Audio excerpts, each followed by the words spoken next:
L'idée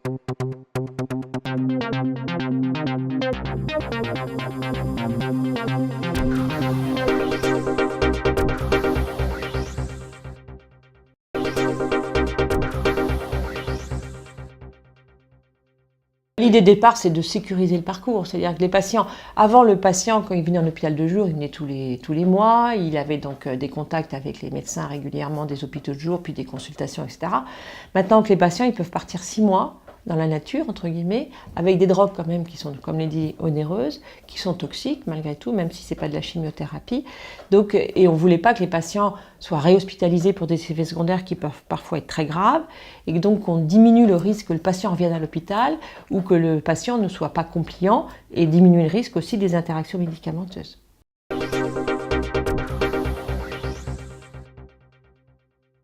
Le livre blanc, qui est un livre qui a été écrit il y a maintenant plus d'1 an et qui résume en fait toutes les organisations possibles pour prendre en charge les patients en ambulatoire qui ont des anticancéreux par voie orale. Donc ce livre blanc qui a été sous l'égide de la Société française d'hématologie a débouché sur un modèle organisationnel qui comporte en fait le patient bien sûr au centre de ce modèle. On a associé au patient en fait une infirmière de coordination mais qui est à l'hôpital, puisque c'est plus un modèle hospitalo-guidé qu'hospitalo-centré. Mais malheureusement, on est obligé de garder un lien avec l'hôpital parce que les complications, la rareté éventuellement des indications font que le généraliste, bien sûr, est impliqué, reçoit la formation, mais il ne peut pas prendre en charge ses patients quand ils font des complications qui sont assez variables en fonction des voies orales qui sont données. Donc l'infirmière de coordination va suivre ce patient régulièrement avec des appels téléphoniques sortants, mais aussi des appels entrants, c'est-à-dire que le patient peut appeler notre infirmière. Est associé aussi à ce parcours le pharmacien hospitalier, puisque ce sont des drogues qui ont des interactions médicamenteuses, surtout qu'on voit actuellement de plus en plus des patients qui vont sur Internet, qui prennent plein de plantes, plein de nouveaux traitements, phytothérapie, et en fait il y a beaucoup d'interactions aussi avec ce type de phytothérapie, donc c'est important d'avoir de façon exhaustive ce que prend le patient.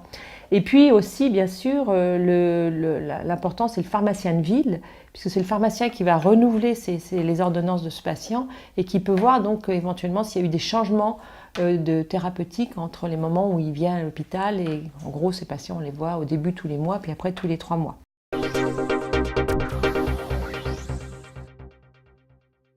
Le projet Livre Blanc, c'est un projet national, hein, mais disons, ce parcours et cette organisation, elle peut donc être adoptée à tous les niveaux, c'est-à-dire aussi bien pour les tumeurs solides que pour l'hématologie. Et actuellement, à l'Assistance publique, il y a un groupe de travail justement sur la prise en charge des patients sous voie orale en ambulatoire.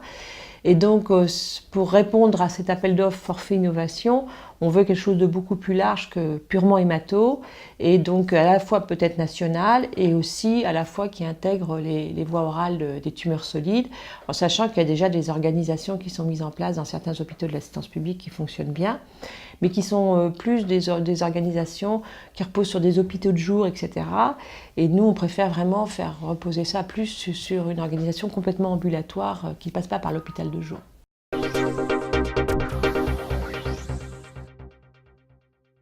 Le forfait innovation qui est proposé actuellement par la loi de sécurité sociale et la DGOS, et aussi avec les ARS, en fait, c'est un parcours qui a comme but de faire complètement sortir le patient de l'hôpital et de le faire prendre complètement par les réseaux de ville. Par exemple, dans les maladies chroniques comme l'insuffisance cardiaque, la polyarthrite, le diabète. Nous, ce n'est pas possible de faire complètement sortir ce patient, puisqu'il y a toujours des liens, il vient régulièrement chez nous, il a des maladies particulièrement graves,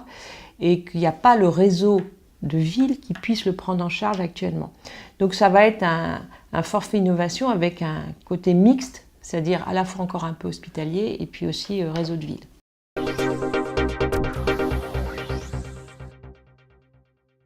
On fait les RCP classiques et que tous les patients sont discutés, et surtout sont beaucoup discutés parce que ce sont des médicaments très onéreux.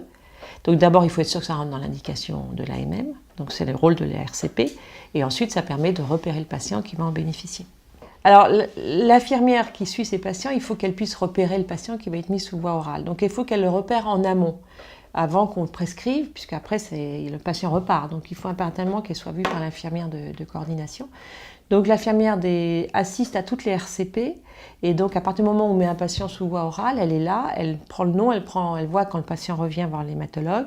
et elle assiste à la consultation, elle le voit juste après, et elle peut donc comme ça faire le lien avec le patient, lui expliquer son rôle, etc. Et c'est elle après qui prend le relais pour le suivi en dehors des consultations mensuelles ou trimestrielles, ça dépend des patients. Donc c'est le moyen de repérer en amont le patient qui va donc bénéficier de ce traitement.